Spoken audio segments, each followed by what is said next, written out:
Senator Erwin, ano ang pangako mo sa taong bayan bilang miyembro ng Senate Blue Ribbon Committee?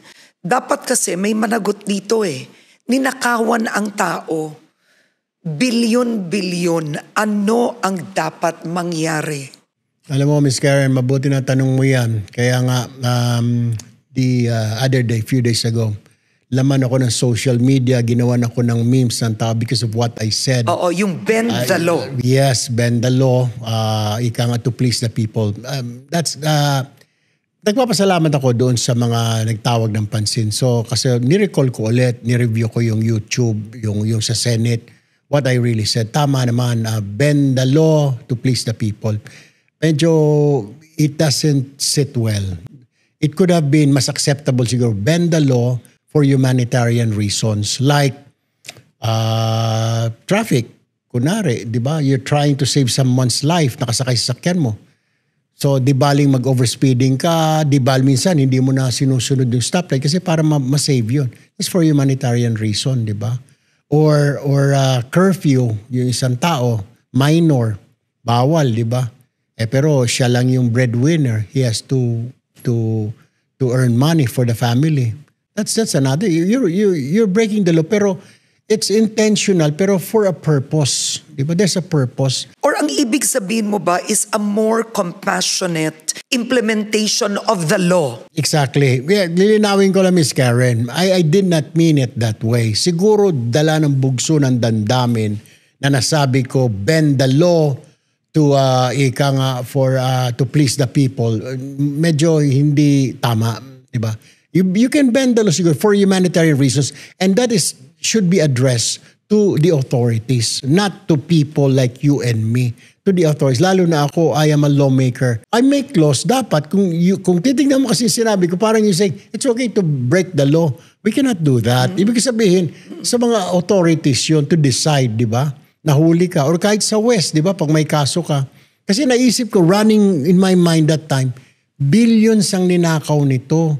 Tapos, kasi pinag-uusapan doon yung protective custody. Because it was raised Bakit kailangan nila isoli muna? Dapat pumasok muna sila ng protective custody. And people were shouting that Sunday, di ba? I heard, I was watching. Ibalik yung pera, ninakaw ninyo. Ibalik yung pera paulit-ulit. That's what was running on my mind na... At naniniwala ka, dapat ibalik ang pera. Ms. Karen naman, I mean, hindi mo pera yun, di ba? Pera nating lahat. So my point, Ms. Karen, is, kaya nagpapasalamat din ako na, and I guess this is the time to correct it. I didn't mean it that way na you can break the law anytime. No. What I am saying is that may mga excuses, may exception to the rule. Pero what was running to my mind, bakit ito mga bilyonaryo kailangan may proteksyon pa ng batas, hindi lang kailangan nang ibalik yung pera. Paano naman? I'll give you an example. Bakit yung nagnakaw, narinig ko na rin sa iyo minsan ito, nagnakaw ng 2 lata ng sardinas sa grocery store, kulong ka agad. Isusoli, kukunin ka agad ng pulis, ibabalik sa stante. Ito, billions, kailangan may process, kailangan dahan-dahan, may trial, etc. Where's the law? Di ba sabi ni Mayor Lim before, the law applies to all, otherwise none at all. Di ba?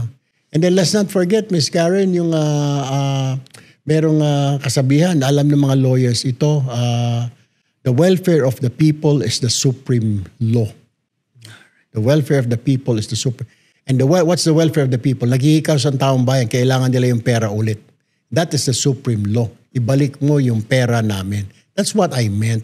I'm the lawmaker. I shouldn't have said that. Siguro dala ng bugso ng damdamin sa galit.